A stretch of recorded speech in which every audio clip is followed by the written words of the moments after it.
Comic and graphic novel fans in the U.S. have seen an increase in diversity from artists with international backgrounds who bring their own uniqueness based on their life stories to their work.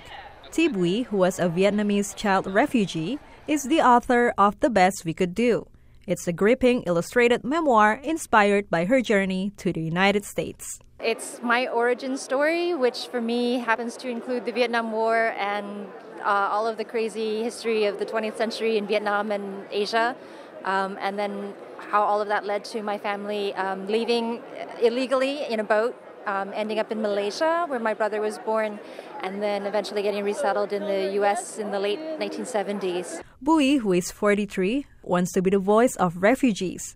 She focuses on current topics, such as people being deported from the U.S. in her next graphic novel, Nowhere Land, which she plans to publish next year. Well, being in the entertainment industry and making something that's really enjoyable to read is an excellent Trojan horse for bringing in history and politics and the stories of people who are less powerful right now. Refugees are among the least powerful people, and they need other people standing up for them and fighting with them. So I think it's really important as people who came here as refugees to remind everybody that not everybody wanted us here when we came, and so it's our duty to stand up for people who need extra voices on their side right now.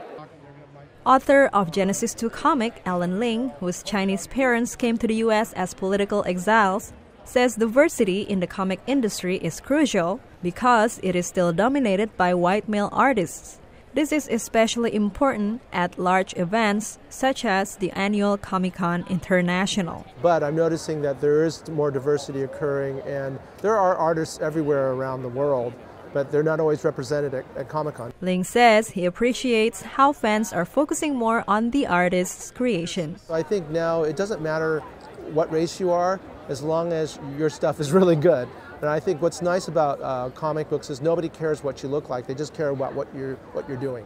Dhania, Iman, and Ronan Zakaria in San Diego, VOA News.